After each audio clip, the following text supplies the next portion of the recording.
that Mexican nationals tend to be the best at manufacturing synthetic drugs or at being cooks within that space.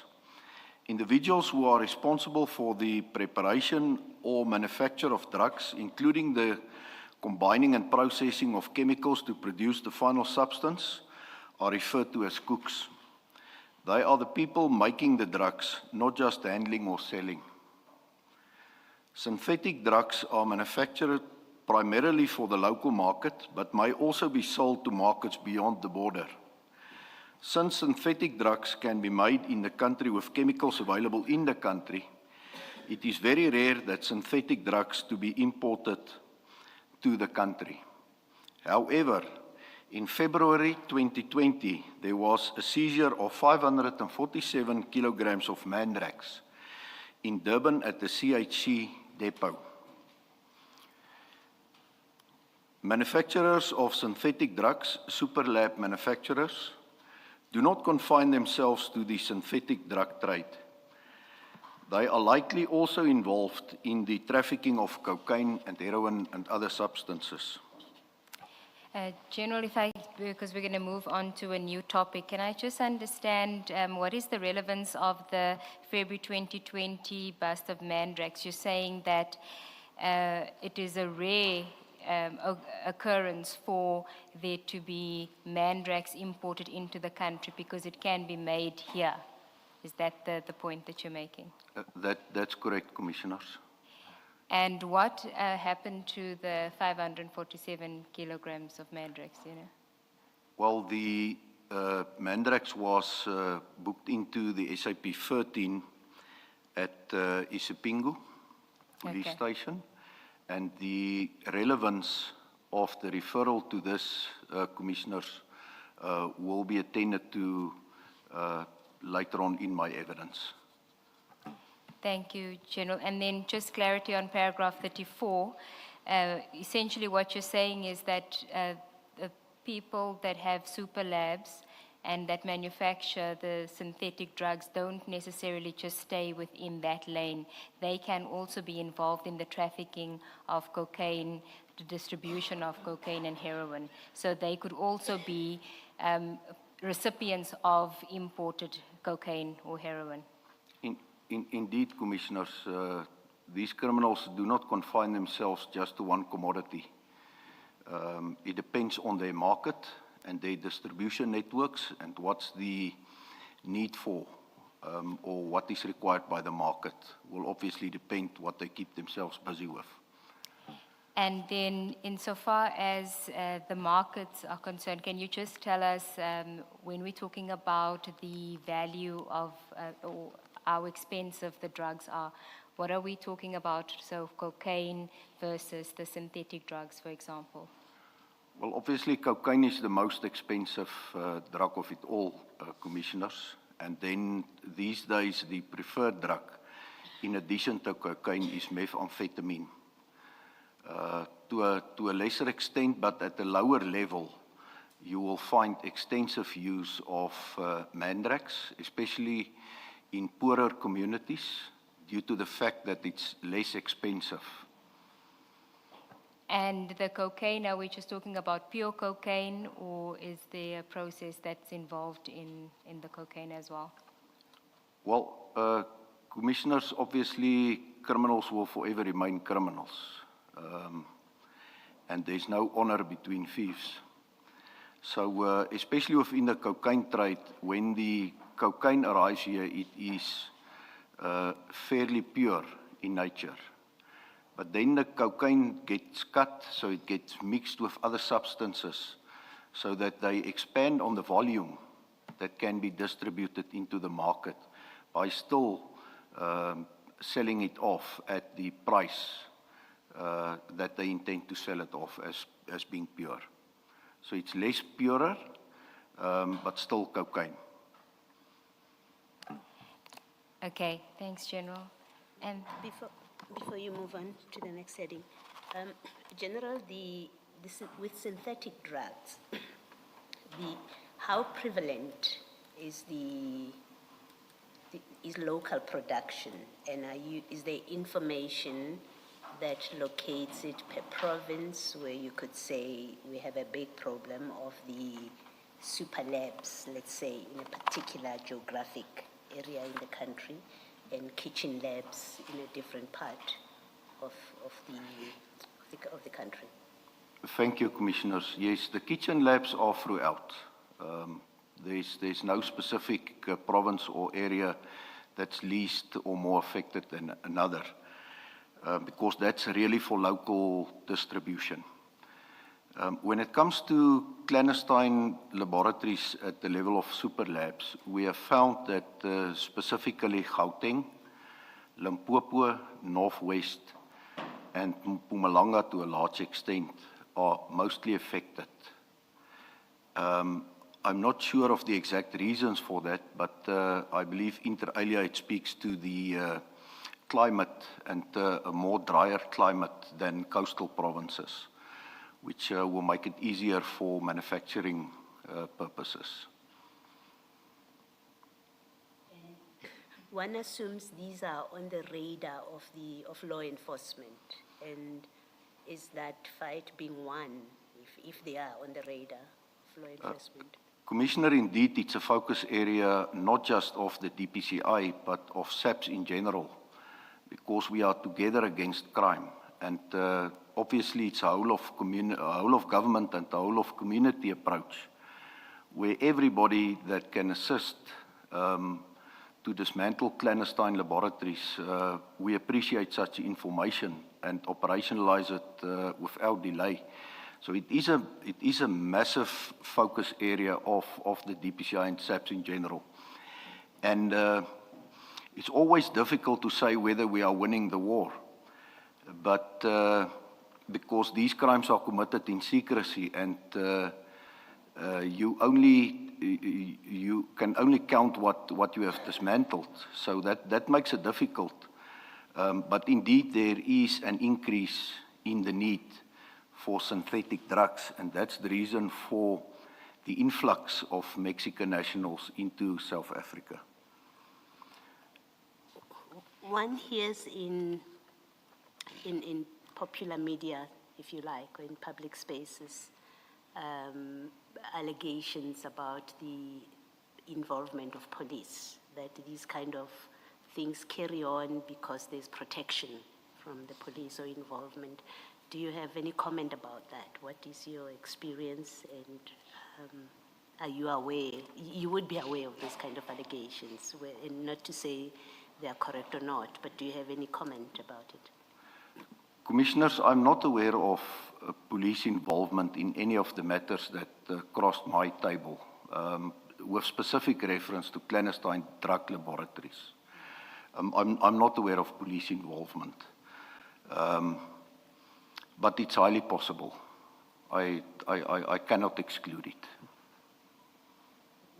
Let me be more specific. You, rightly or wrongly, there are parts in the country that I specifically mentioned to be hotspots. Some of them in Pretoria, some of them in Johannesburg. And the allegations in the public space are these, and these are more trading than anything, than labs, it seems, that supply of drugs, maybe let me say, that happens under protection of police officers, and that is why even communities are unable to win when they try and fight that. I'm asking that kind of question.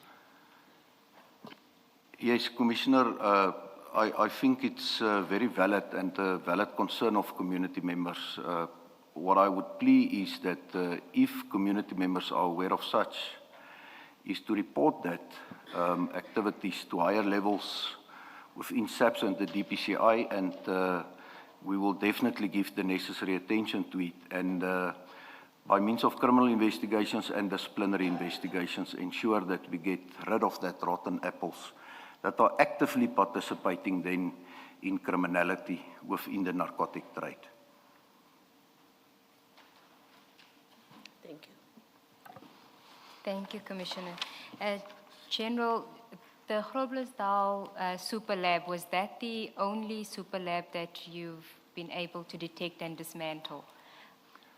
No, By no means, Commissioners, on an annual basis, clandestine laboratories of different size and nature are detected within South Africa, approximately 20 per annum. And it shows us just the extent of the activities, but indeed it's a continuous process. So as we dismantle a clandestine laboratory, obviously there are more still in operation that we need to identify and then dismantle without delay. And the Groblersdal matter, where is it now within the criminal justice process? Commissioners, it came to my knowledge this morning that the matter is still before court, and there's a possibility of a plea and sentence agreement on the matter. It's postponed until later in May of this year for a decision on that matter. Thank you, General. Can we then move on to the next topic on page 12, which is mandatory national instructions and protocol for the seizure of drugs? Can proceed from paragraph 35. Thank you, Commissioners. The DPCI is mandated to address both CDLs, where synthetic drugs are manufactured, and the importing and exporting of drugs. Most seizures depend on intelligence either from informants or international law enforcement agencies, or when it's stumbled upon by port authorities. During a seizure operation, preserving the crime scene for further investigation and the gathering of evidence is crucial. It requires the involvement of various units, including members of the South African National Narcotic Enforcement Bureau, SANEP, detectives, crime intelligence, forensic experts from the Forensic Science Laboratory, local criminal record center, and the protection team to cordon off the scene. Crime scenes must be processed in accordance with National Instruction 1 of 2015, Crime Scene Management, to ensure the integrity of the scene and preserve the integrity of the evidence collected at the crime scene. Failure to do so will inevitably lead to the contamination of the crime scene, to the destruction or non-gathering of evidence, which will ultimately defeat the objective of a seizure operation and compromise subsequent criminal prosecutions. The 2015 National Instruction is based on international best practice. A copy is attached here to and marked as HFF1. And we'll get to it and deal with it in detail later, but you can continue to paragraph 37. The most important aspects of crime scene management at the drug seizure crime scene, whether at the CDL or elsewhere, such as the harbour. Just a moment. Can this not be shown on the screen, please? Paragraph 37. We can Okay. talk to it, but can you just please not show it on the screen? Thanks. Can continue. The most important aspects of crime scene management at the drug seizure crime scene, whether at the CDL or elsewhere, such as the harbour, are the following.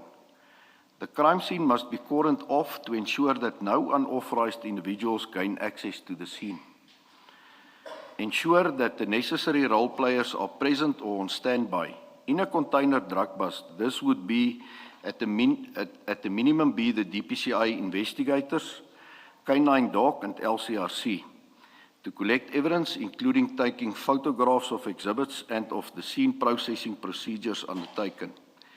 FSL must be present at a CDL seizure, but are not strictly required at any other drug bust unless the investigation team considers it necessary.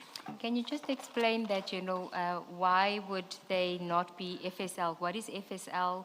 What division do they fall under? And why wouldn't they necessarily be at any other drug bust but CDL? Commissioners, FSL is the Forensic Science Laboratory, and the reason why they are specifically called out to clandestine drug laboratories is because of the sophistication involved with those processes that's taking place there. For instance, they are specializing in the dismantling of these clan labs and the gathering of the necessary evidence from those scenes. It's very hazardous circumstances under which these drugs are manufactured. They have the necessary equipment to dismantle it. And then they must also take samples of an array of chemicals from those crime scenes. So it's rather complicated crime scenes, and it requires experts within that space. That compared to a normal seizure of narcotics from, in this instance now cocaine, from a container, you do not necessarily need that expertise. The local criminal record center investigators is more than adequate to deal with those crime scenes. And under what division does the FSL fall under? FSL falls within the Detectives and Forensic Services under the Divisional Commissioner for that space. Currently, it is Major General Mogale is acting in the post, but the actual incumbent is Lieutenant General Sentumule, who's currently the Deputy National Commissioner, the acting Deputy National Commissioner for the Detective Service. Thank you, General. Then on page 1437.3. The crime scene investigator must keep proper record of the crime scene by means of contemporaneous notes. Photographs must be taken to illustrate the scene and to allow the chronological sequence of events. All exhibits must be examined for fingerprints and touch DNA, which are crucial in drug busts because of the clandestine nature of drug trafficking. Where drugs are stored in a container with legitimate cargo, there is usually no direct evidence of who or how the drugs are placed in the container. Fingerprints and DNA may be the only evidence that could ultimately link the drugs to the individuals who placed it in the container. All exhibits must be sealed in forensic seal bags with unique seal numbers before being removed from the crime scene. And once all these processes have been completed, the scene must be restored and handed back to the competent recipient. Exhibit management is equally important. Improper exhibit management. Thank you. Sorry, I think that's fine. I was just concerned that you are disclosing what you do at the actual scene of the crime. And we just needed to be sensitive about that. But the process going forward, I think you can display. Thank you, Commissioner Khumalo. I think we'll start when we deal with the new topic. It's fine. Thank you. You may proceed, General. Thank you, Commissioners. Exhibit management is equally important. Improper exhibit management can be fatal to a successful prosecution. Exhibit management must be done in accordance with National Instruction 8 of 2017 and attached and marked as HFF2. Whilst all instructions are important, the most crucial in a drug seizure are the following. The exhibit must be handed in at the police station in the area where the exhibit was seized. All property and exhibits seized must be entered in the SAP 13 register of the relevant police station where the crime was committed or where the property was found, and then transferred to the relevant unit and entered in the SAP 13 of the relevant unit. The SAP 13 registers of these units must be inspected regularly. All drugs, excluding dagga and kat, must be forwarded to FSL with immediate effect, but not later than 7 working days in exceptional circumstances for analysis and destruction, irrespective of whether a case docket has been registered or not. This includes all drugs found abandoned. When you say all drugs, I mean, I know we're still going to be discussing the Port Shepstone, but other big busts as well. Sampling, where does it fit in? Where it's not the whole consignment that is taken to the laboratory, but only a portion of it. What regulates that? Commissioners, under normal circumstances, there is no need to obtain samples at the crime scene. What is being done during cocaine seizures is that there is a presumptive test that is being done. So what that means is that the lead investigator or the crime scene manager would make a small hole in one of the bricks, obtain a small sample, then place that sample into a chemical basis, and that's the presumptive test. And if it colors blue, it means that indeed it's cocaine. So that's the only sampling that needs to be done at that point in time. In order to maintain the credibility of the crime scene, it's important, after all the necessary tests were conducted by our experts, to seal the exhibits there and then, because then you also maintain the chain of custody effectively so. So you've done your counting, you've done your photographs, the investigation to perhaps lift fingerprints or touch DNA from the exhibits, all those processes are completed. Then the exhibits must be sealed without delay on the crime scene. So there's no real need for investigators to obtain samples there, because in any event, the exhibits must be submitted to the Forensic Science Laboratory. So General, what we see on TV where they test it with their tongue, that's not how it works in real life. I will not advise that, Commissioner.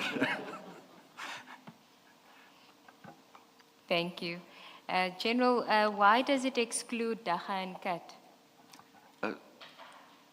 Commissioners, Kat is a plant that's originating from North Africa. Obviously, and that plant needs to be submitted to FSL within a specific period, because otherwise it becomes rotten. So only samples are taken and then submitted to FSL. That's the only sampling.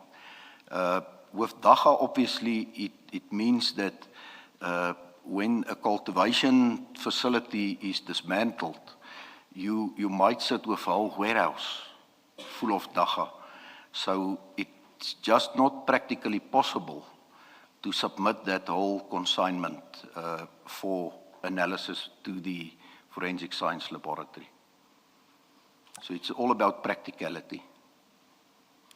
And the destruction process, how does that work, and how does one have certainty that there has been destruction of the seized drugs? Commissioners, I do not have intimate knowledge of that process. It lies within the Forensic Science Laboratory space. But what I know is that upon completion of an investigation or a case docket, if it's finalized in court, we submit a document back to the Forensic Science Laboratory. It's called an SAP 83A, where we indicate that the narcotics can be destructed. The same applies to an inquiry investigation that's been closed, that there's no further leads. We also submit that SAP 83A, and then it's up to the Forensic Science Laboratory to destroy the narcotics that was seized.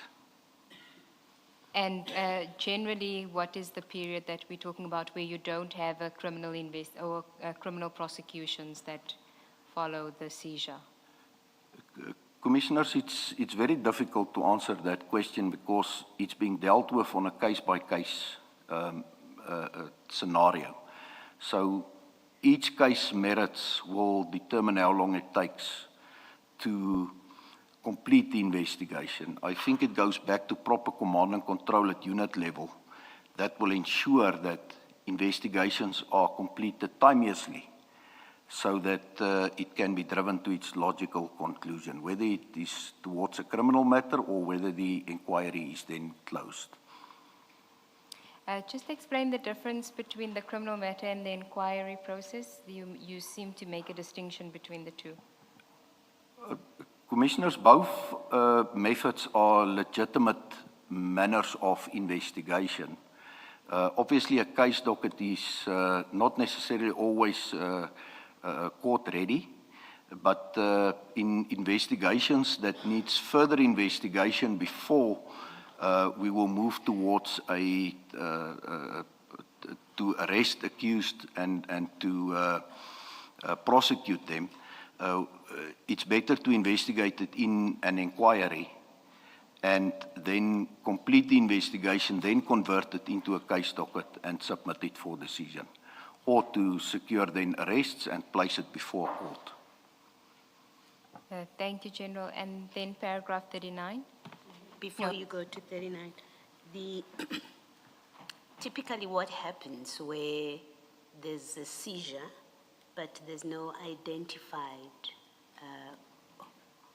owners or recipients of that consignment, what happens? Is there an investigation, an inquiry, and in that process, what happens to the point where a decision is made to destroy those drugs? Yeah, commissioners, in practice, those type of matters are dealt with predominantly under inquiries. The same processes needs to be followed. The exhibits must still find its way to FSL, where it's examined. You obtain your report from the experts. It's placed in the inquiry, obviously based on the merits, whether somebody or the consignment can be attributed to a person or entity. Then it will be converted into a case docket, and then arrest will follow. Otherwise, if there's no further leads, then the matter will be closed down, and the notification be provided to the Forensic Science Laboratory for destruction. What I can perhaps also indicate is that it does not matter whether it is a case docket or an inquiry, but within this space, we are working hand in glove with the National Prosecuting Authority, and our investigations are prosecutor guided. So right from inception, the prosecution are assisting us. Obviously, we are working collaboratively so to ensure that the detectives, for instance, do not miss an important link in an investigation. With that kind of explanation, would therefore be a record of an inquiry, if you like, for relating to the 30 July 2021, 1,000 kilograms seizure, and the Port Shepstone, the ones that end up getting lost. It's two different things, but would there be a record that indicates an inquiry was commenced and whatever steps were taken? That's correct, Commissioner. There is a unique reference number that's allocated to each inquiry and case docket investigation, and it is available. It is electronically system driven, so it is available for forever. And then after the inquiry is closed down, obviously it's archived, but still available.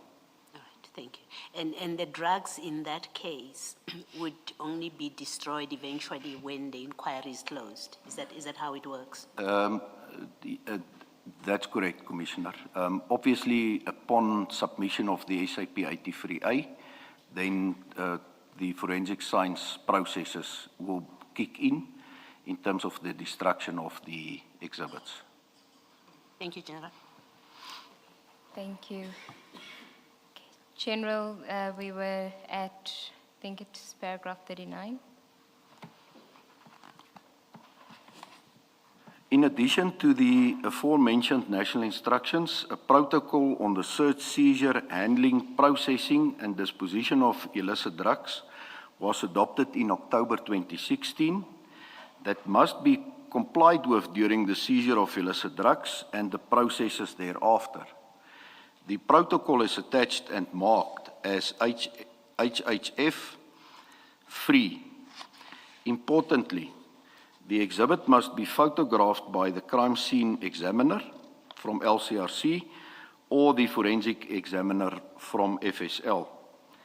The photograph of the exhibit or item seized at the crime scene must be provided with a report issued by the crime scene examiner to the responsible investigating officer. I will now deal with the November 2021 theft of cocaine seized in June 2021. Before dealing with the theft, it is important to first deal with the seizure of the cocaine 4 months before the theft and highlight areas of serious concern that preceded the theft.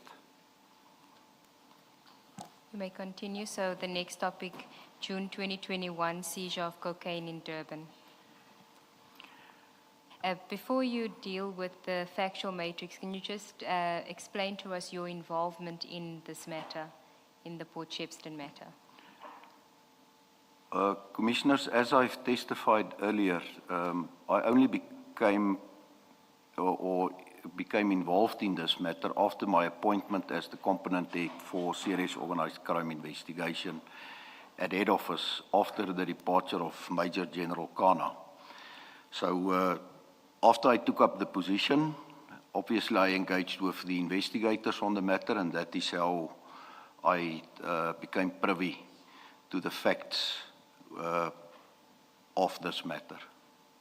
Okay, thank you, General. You may proceed. Following intelligence received on 21 June 2021, a container that was at the CHC container depot in Isipingo, Prospecton, Durban, had been identified as possibly containing illicit drugs. The depot was called in order to retrieve the container for inspection. On 22 June 2021, Lieutenant Colonel Gavin Jacob, he has been subsequently promoted to Colonel, and Warrant Officer Mpangase from DPCI Serious Organized Crime Investigation. Commissioners, I just want to make a correction there. In bracket, it reflects border security at the time. That needs to be deleted, it's wrong. So that portion in brackets need to be deleted, please. So both these colleagues, both Jacob and Mpangase, they were based at the DPCI in Durban, were contacted and informed of the intelligence that had been received. They were requested to assist with conducting the inspection of the container, which allegedly had 27 kilograms of cocaine at the time. It was not 27 kilograms. It later emerged that it was 27 bags and not 27 kilograms. At approximately 9:20 on the same day, Colonel Jacob, Warrant Officers Mpangase and KG Sibia, by then, Lieutenant Colonel Sibia was a warrant officer, so he got promoted twice in the meantime. And what is he now? A Lieutenant Colonel KG Sibia.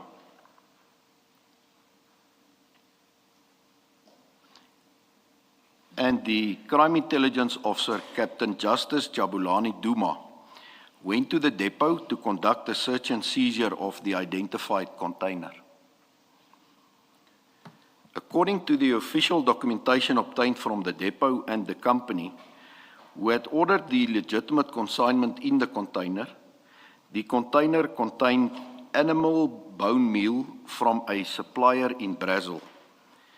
The officers proceeded to break the seal of the container in the presence of Captain Duma, as well as the warehouse manager and Operational Response Services, ORS, Border Policing. According to the officers, prior to breaking the seal, a photo was taken to evidence that the seal was intact.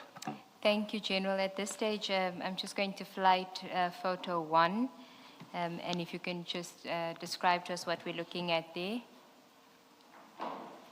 Commissioners, that is a container, as I explained in some of the previous photos. That's the container that the officers took a photograph of on the day. That's correct, Commissioner. And then photo 3,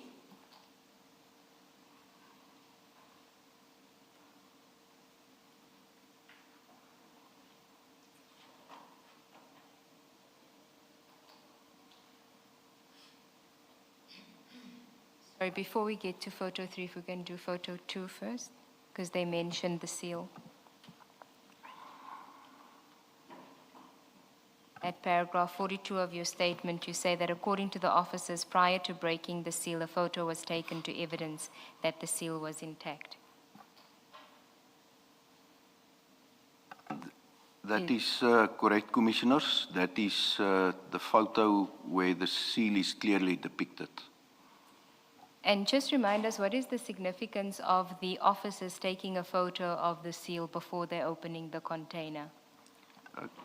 Commissioners, obviously it speaks to proper crime scene management, but also the chain of custody of the exhibits. It might be that nothing is found in the container and then it needs to be resealed.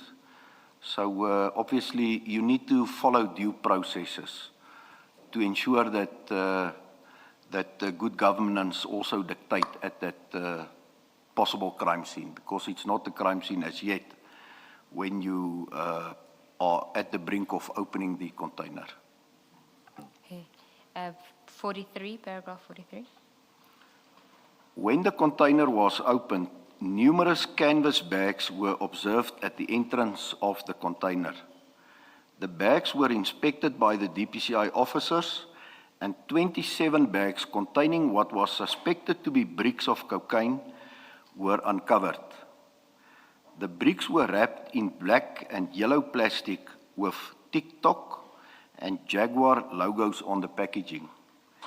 There were 541 bricks of cocaine weighing 1 kilogram each, with a street value of between 200 and 250 million rand.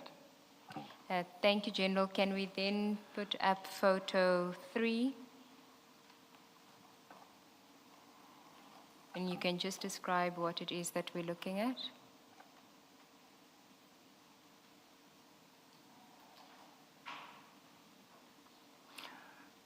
Commissioners, that's a photo of the allegedly taken of the consignment that was found in the back of the container that also had the animal bone meal as part of the consignment. And General, do you know if South Africa was their final destination or if they were en route to somewhere else? No, it was the final destination, Commissioner. So they were coming into our country? That's correct, Commissioner.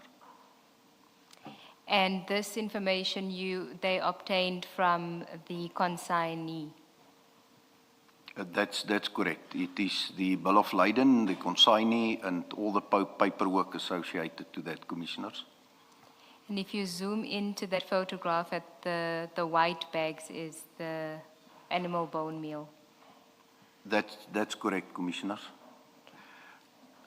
Commissioners, I think what's of importance here is that from the packaging where the cocaine is at the entrance to the container, it's clear that this is also an example of a rip-on, rip-off methodology that would have been applied here. So you need quick access to the drugs to remove it and obviously to get it away from the container as soon as possible. And at paragraph 43, you then mentioned that it was wrapped in black and yellow plastic with TikTok and Jaguar logos. If we can show photo 4 and 5.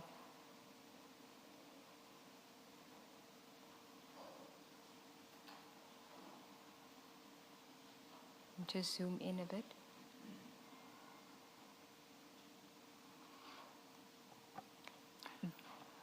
That is correct, Commissioners. As I've testified earlier, this is a clear example where you can see the fingerprint or the identity of the supplier with the different logos fixed to the bricks of cocaine. Obviously wrapped with multiple layers of wrapping to protect the contents of the brick.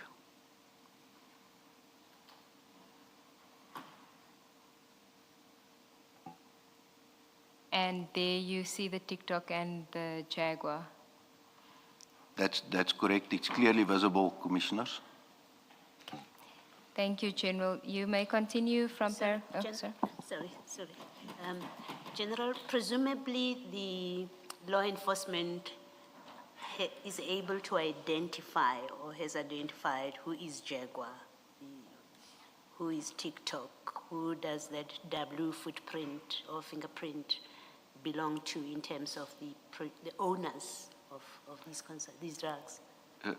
Commissioners, this is part of the evidence that I would prefer not to delve too deep into, because this is transnational smuggling of narcotics in nature, and this goes back to the origin of the cocaine that's being smuggled into South Africa. So I would prefer, with your permission, not to go too deep into that, because that forms part of bigger, obviously transnational investigations that are continuing. I wasn't asking you to name them. I just wanted to find out the principle that law enforcement is able to put their fingerprint to a particular group. Indeed, Commissioner, indeed, that's Thank you. true.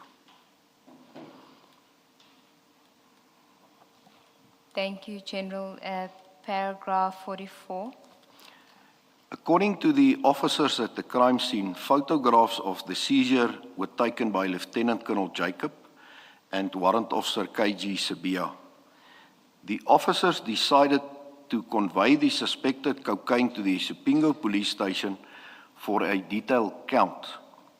According to the officers, the crime scene was becoming busy with warehouse staff. Colonel Jacob, Warrant Officer Mpangase, KG Sabia, and Sergeants Govender and Mkize loaded the canvas bags into a marked police vehicle. General, Sergeants Govender and Mkize, are they also within DPCI? No, Commissioners, they were from border policing based in Durban Harbour. Okay, thank you. You may proceed. At the police station, Warrant Officer Mpangase entered the exhibits into the Isipingo SAP-13. Warrant Officer Perumal of the Isipingo police station, responsible for the SAP-13 register, acknowledged that the exhibits were entered into the SAP-13. General, can you just explain that process to us, the SAP-13, how does it work? So they've got 541 bricks, kilograms of cocaine. How are they entering it into the SAP-13? Well, Commissioners, the procedure is that the SAP-13 or the exhibit register during normal or 24-hour basis is kept in the community service center or the charge office, as it's known. So whenever exhibits need to be entered, the official like Warrant Officer Mpangase would then get hold of the register and then enter all the exhibits into that register and sign that he is handing that exhibits into the register.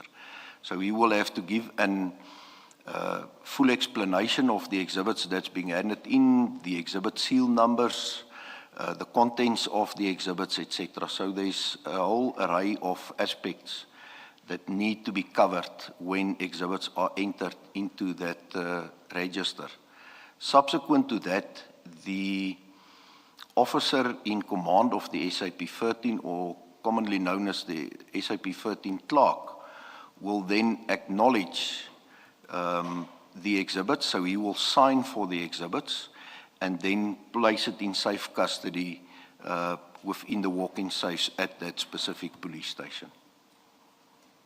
You mentioned an exhibit seal number. What is that? Well, Commissioners, as I've explained a bit earlier, it's important to seal all exhibits as far as possible at the crime scene, in order to preserve the integrity of the crime, obviously the investigation, but also the chain of custody. So it means that the exhibits, the bricks of cocaine, need to be placed in, they call it intervoid or non-tamper evidence bags, and then it gets sealed, and each and every bag has a unique reference number. So all of that needs then to be entered into this register when the exhibits are deposed at the police station. Now, at the time when these officers entered the exhibits into the SAP 13, did they have seal numbers, exhibit seal numbers? No, Commissioners, because the exhibits was not sealed. So what would they have entered into the SAP 13? Commissioners, I can verify that from the entries, but they've just given an explanation of the exhibits that's being entered. So just the description of it? That's not correct, without the Commissioners. number?